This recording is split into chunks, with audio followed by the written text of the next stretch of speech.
Hi everybody, welcome to the Quick Take. My name is Bill, and today we're going to talk about the 1979 movie Phantasm. Phantasm. The delusion of a disordered mind. A phantom. A spirit. A ghost. This movie stars A. Michael Baldwin, not that Michael Baldwin, as the young brother, Mike, Bill Thornbury as the older brother, Jody, Reggie Bannister as Reggie, pretty clever, and Angus Scrim as the tall man. The movie starts at night, of course, with a man and a woman getting it on in the graveyard, and right before the big bang hits its big climax, the woman stabs the dude to death. Prior to the guy's funeral, we meet a couple of our main characters, and that would be Jody, the older brother, and Reggie, the friend, the ice cream man. Anyway, we learn a little bit about each other, a little bit of weak character development, and some bad acting. After the funeral, the younger brother, Mike, who's quite nosy and following them around, sticks around for the burial, and after the burial, the tall man, who is becoming a horror icon, he actually picks up the coffin of this dude by himself and throws it in the back of his hearse. In one of the many out-of-place scenes in this movie, Mike goes and meets a fortune teller. I like to call her Granny Osborne because she looks just like Ozzy. Anyway, through her granddaughter, they talk to Mike and teach him the importance of fear and how to control it, because this may be used later in the movie. Then there's more attempt at character development as Reggie and Jody are jamming on his porch, playing some guitar, and then it has one of the best horror lines that has nothing to do with horror in any horror movie that I've ever seen. We're hot as love, you know. There is this other cemetery scene, but this time it involves Jody and that same blonde gal who Sharon stoned his buddy to death at the beginning of the movie.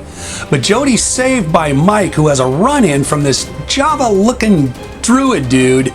You tell me what it looks like. I wonder if Phantasm had to pay any royalties for that.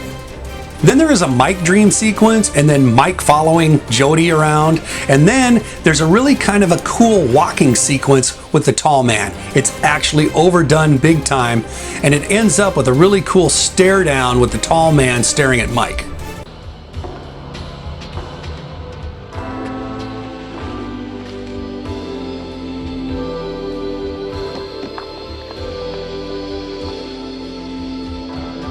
We finally get to see the real star of this movie, and that's the silver sphere, or the silver ball, or the killer ball, or the killer sphere, when it chases Mike down in the mortuary. But it gets the caretaker instead, slams into his head. Real cool scene. Mike escapes, but then he gets chased by the tall man. He actually gets away by slamming the door and then chopping his fingers off. The things are still alive, so of course he keeps one.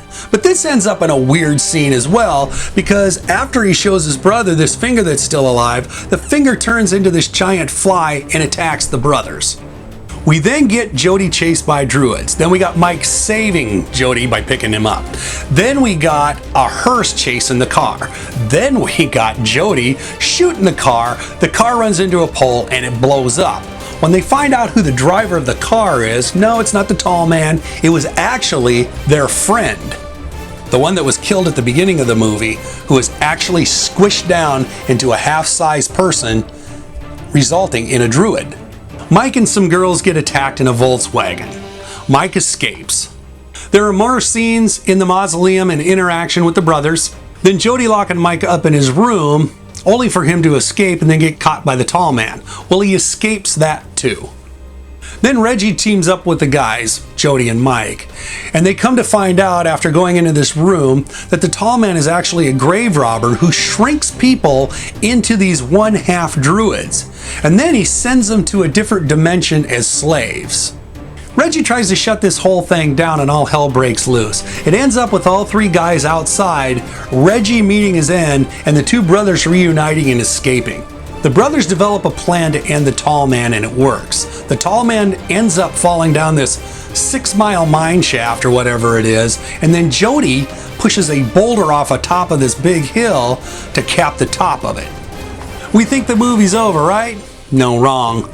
Mike wakes up and finds out through Reggie that his brother Jody had died with his parents in this car crash.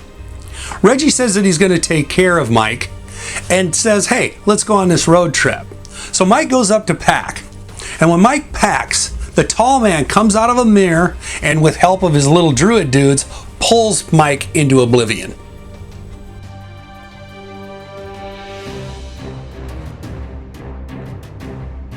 Here's what I liked. I liked the music. I thought the music was a little bit like The Exorcist in a way. I think it fit the movie really well, and I think they placed it really well, actually.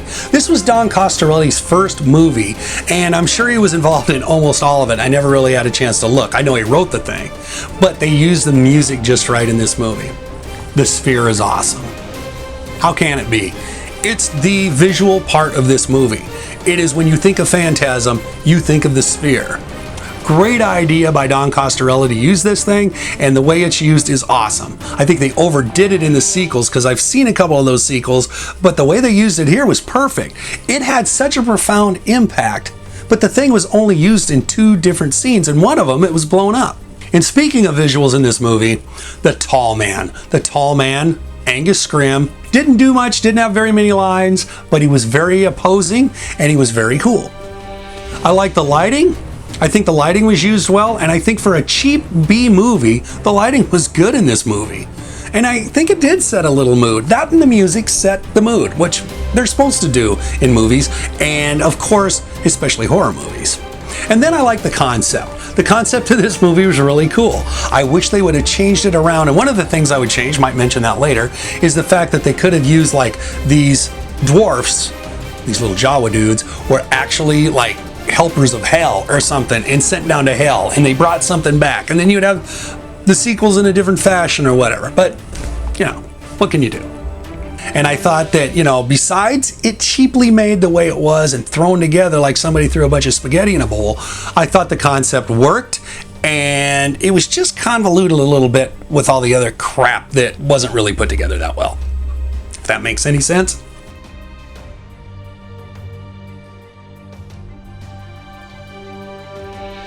Okay, now what I didn't like about this movie.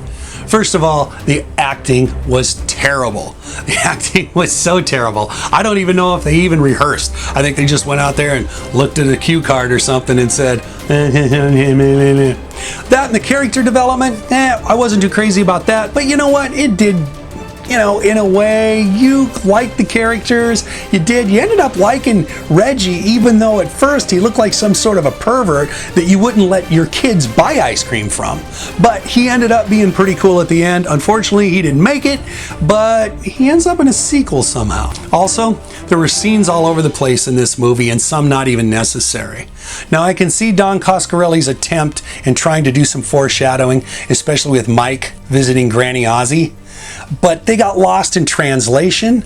There wasn't any cohesiveness to this stuff, so it really didn't work. Now, if you watch the movie a couple times, which a lot of people won't, you'll be able to see it, but on first take, you're not going to be able to see it. There was continuity problems in this movie. There were weapons that showed up. They were in places all of a sudden that you didn't know how they got there and why they got there and who's driving what car and what's going on here and all sorts of stuff like that. But it's a B movie.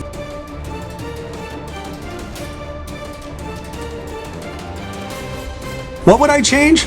Not very much, if anything at all.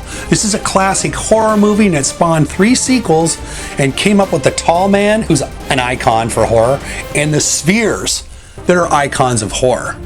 Only a couple things I would do. I would do more development with the druids and actually see them being created or something that appears that way. And the other thing I would do is put the hell element into this movie instead of the 5th dimension or whatever that was. Out of every horror movie that could be rebooted, this would be the one to reboot. I think you could do it a lot scarier, and I think you could make more sense of it. Now, to an 11 or 12-year-old, this movie will scare the hell out of them. But this movie probably wouldn't scare anybody else. So don't watch this on your own. Just make sure you have a bunch of people around you and a lot of beer or whatever. You're gonna have a ball with it. And that's my take. Thanks for watching. I hope you subscribe. I hope you share this. And I hope you guys have a great day, and we'll see you soon.